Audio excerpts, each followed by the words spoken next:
بسم الله الرحمن الرحيم. العلاقات إذا كانت س بتساوي أو س هي المجموعة اللي مكونة من 3 عناصر سالب 1 و1 و2. ص هي المجموعة اللي مكونة من 4 عناصر 2 4 6 8.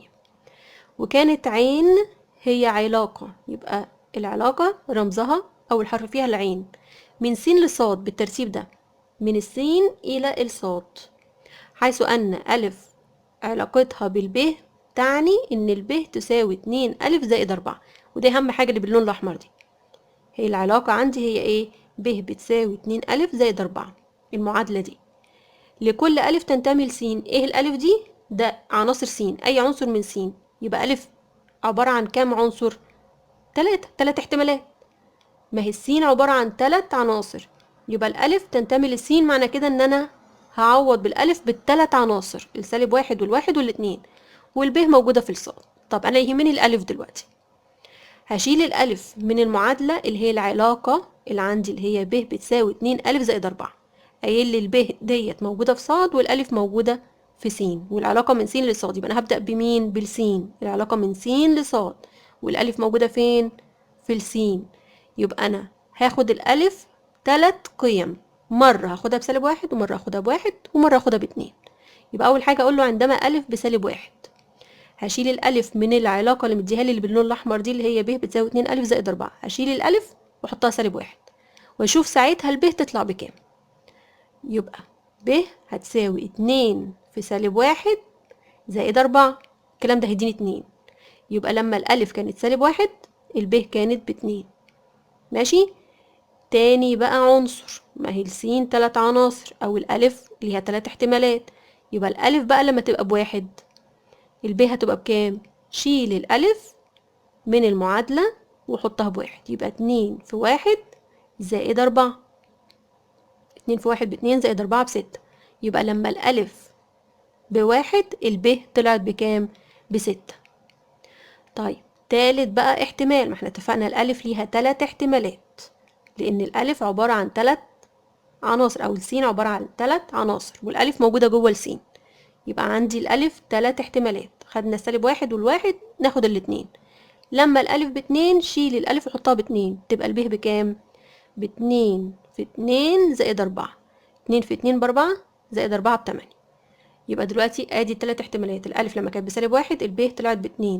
طب نبص بقى، الاتنين دي موجودة في الصاد، ما هي لازم الألف موجودة في السين والب موجودة في الصاد. الألف أوكي، عارفين إن هي في السين.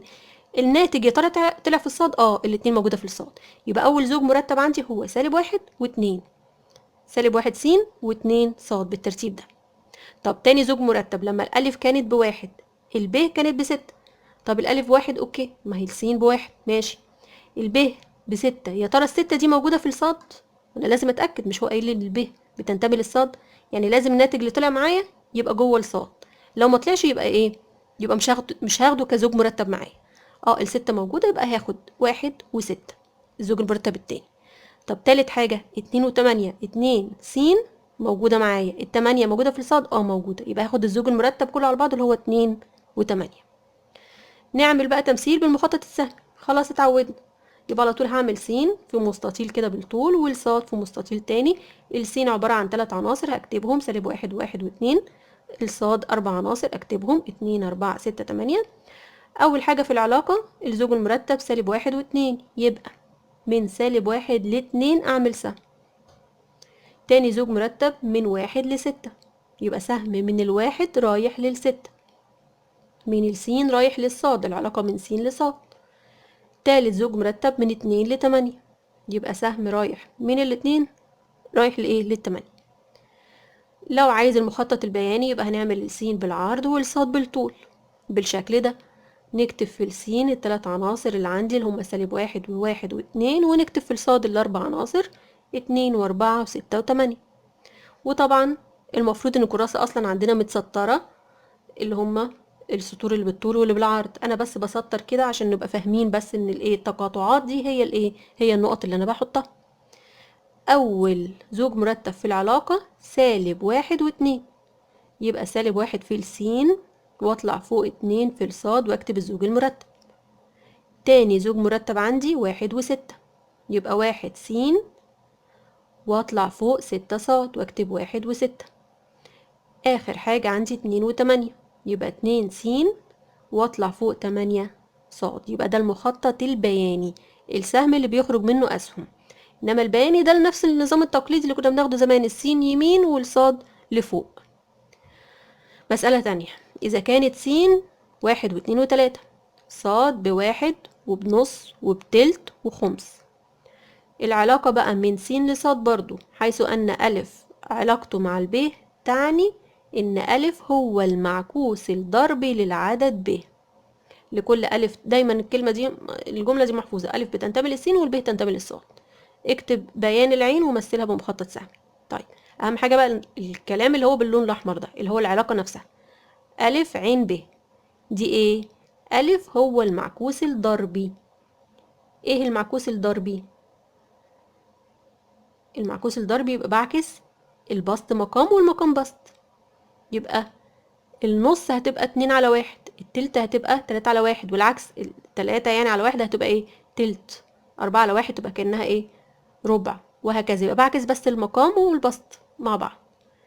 اتفقنا ان الالف موجودة في السين، يبقى في عندي كام احتمال هاخده؟ 3 احتمالات، لان السين 3 عناصر.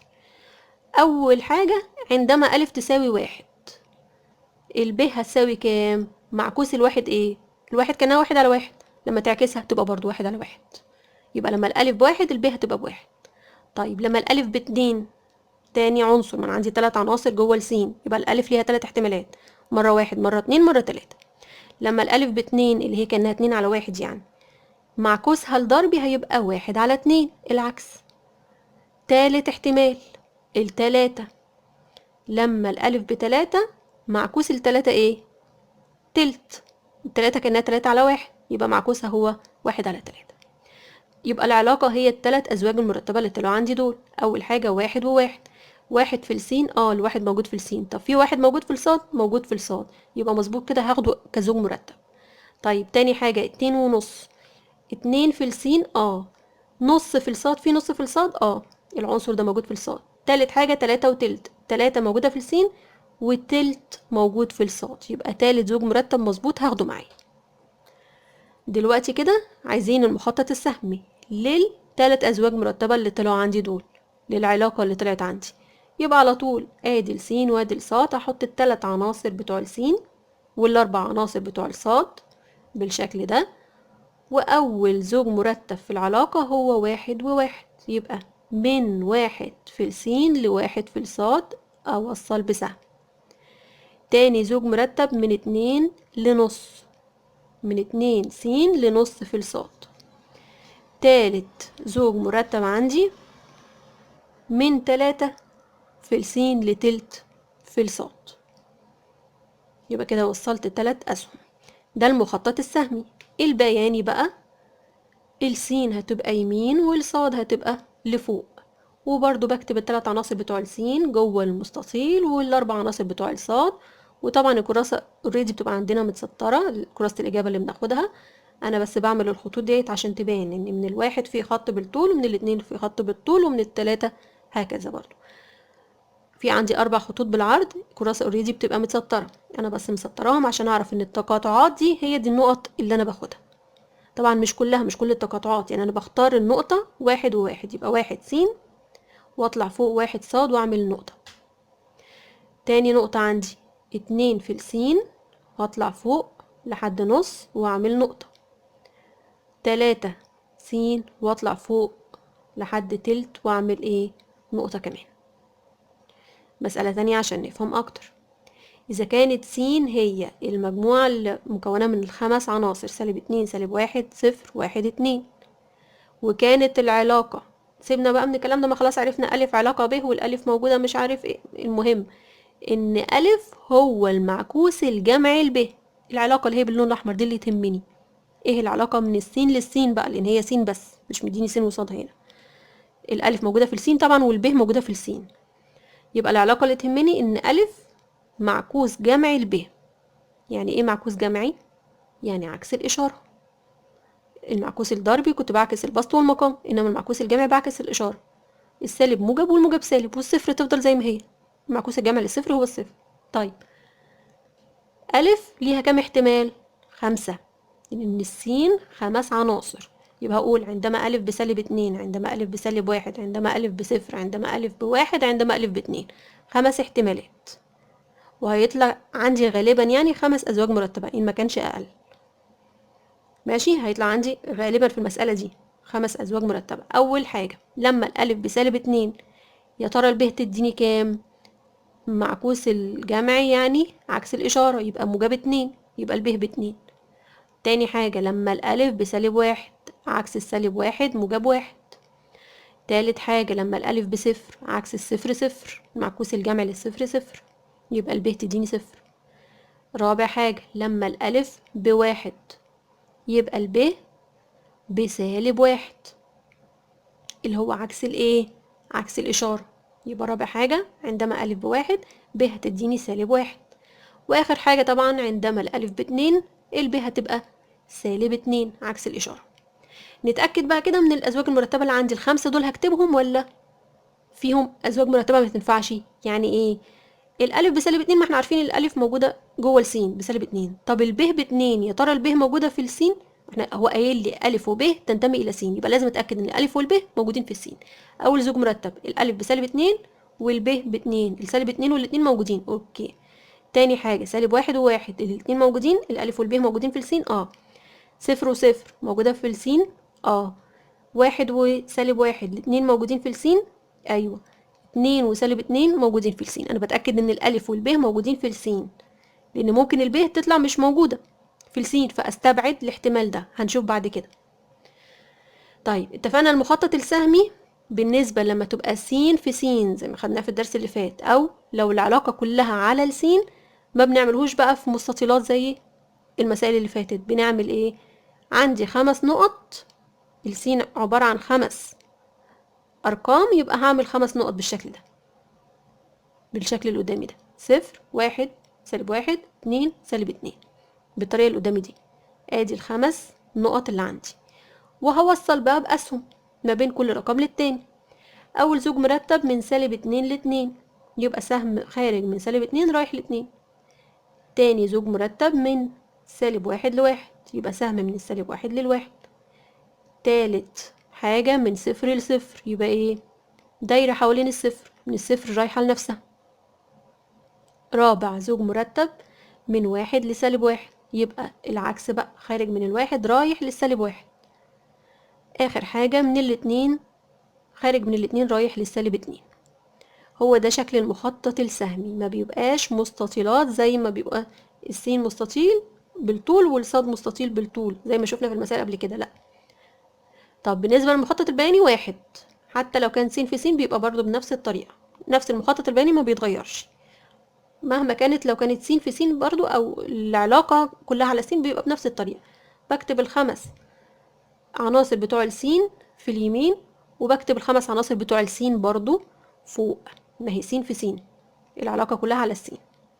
وطبعا بنعمل الخطوط اللي بالطول واللي بالعرض اللي هي اوريدي موجودة عندنا في الكراسة. أول حاجة -2 و2، يبقى -2 في السين اللي بالعرض، وبعد كده هطلع فوق 2. بعدين -1 في السين اللي هي بالعرض، وهطلع فوق في السين اللي بالطول وهعمل 1. 0 وصفر، يبقى 0 في السين اللي بالعرض وصفر في السين اللي بايه بالطول. 1 في السين اللي بالعرض، وهطلع فوق -1 في السين اللي بالطول. 2 بالعرض وسالب 2 فوق. يبقى ده المخطط البياني.